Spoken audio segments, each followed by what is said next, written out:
Many of you remember when Bibles were like this in homes and in churches. Every church had a Bible like this. Every Christian family had a Bible like this, and they put their family genealogy, the weddings, baptisms, and burials. It was all put inside the Bible, and you passed it down generation to generation. This particular Bible was published in 1905. Now, the reason I brought it out is that I want to show a map that's in this Bible. Now, mind you, the Scofield Bible was not published until 1913. Right. And I have in my office an original 1913 Scofield, which was the introduction of the Zionist Masonic heresies about a future state of Israel and separating the church from Israel and all that rapture stuff. That's where it came from. It was a Masonic Zionist heresy that was introduced into the American churches in 1913. This is a 1905 Bible. Pre-Scofield. Pre-Scofield, with no Scofield notes in it. So, you open it up, and this is on page 13. I mean, this thing's big. I want to show you. Here is a map of the Holy Land. And it says, what? Oh, Palestine of the Holy Land. They misspelled Israel. No. Palestine. Palestine. Huh. And all these Christian Zionists that tell me, Rick, there's never been a Palestine. All right, so here's a still. There it is. Let's zoom in and show you here. Yeah. So, yeah, you hear these people like John Hagee, there's never been a Palestine. Well, look at this Bible map from 1905. And most Bibles, yes, from then had a map of Palestine. And Palestine is in the Bible itself, in the Old Testament. So we're showing you this just because I'm trying to break through the propaganda, the confusion, the lies that the Zionists have implanted in millions of minds of Christians in America, and told them there's never been a place called Palestine. But I have a map, Rick. Right there it is. So, with that in mind, do you know who lived in Palestine? Palestinians? Palestinians. I got that one right. Palestinians. And Palestinians were Jewish, Christian, and Muslim.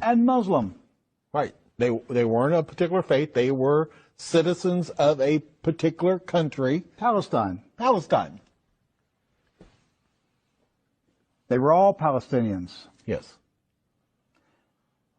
Jesus was a Palestinian. Look at this. Okay? So Israel has never meant a political country. It's always meant the people of God. Yes. The called out ecclesia, the people of God. That's what Israel means. It's not a political country. With that in mind, we're going to show you some of the scenes of the violence that's taking place in Palestine this week, because here's what's happened.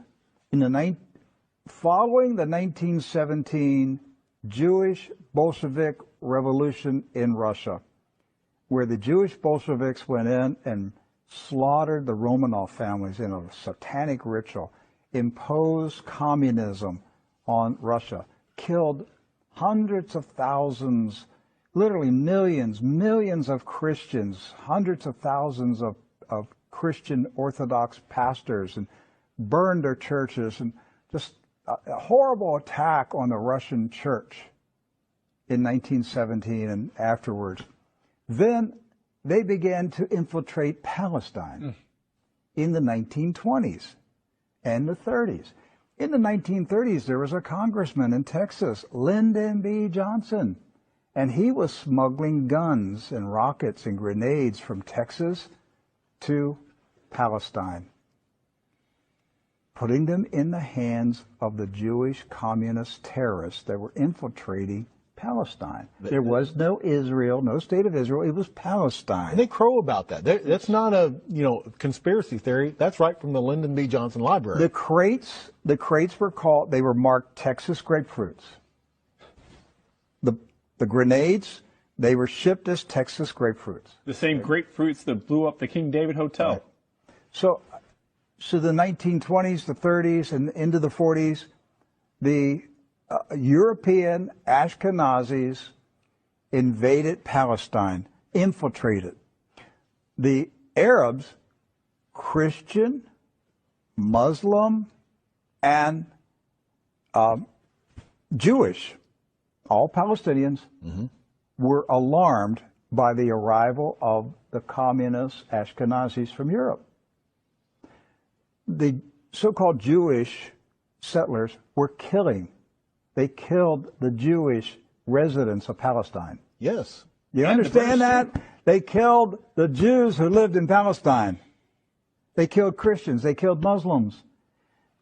They finally got enough critical mass that they had enough numbers that they took over Palestine and declared their independence in 1948. And Harry S. Truman, a 33rd degree Freemason, quickly recognized this new country as a real country.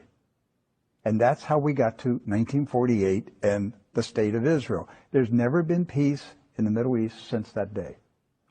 That day is marked by all Palestinians as a day of disaster. Nakba. A day of disaster. The disaster continues to this day. The Ashkenazi invaders continue to take the land, the homes of the Palestinians who have resisted, refused to leave their houses, refused to leave their farms. It's not about Palestinians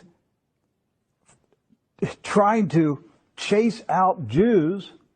It's Jews who are trying to chase out Palestinians. And to this day, since 1948, they're still fighting them, trying to make them leave. Right. And these Palestinians have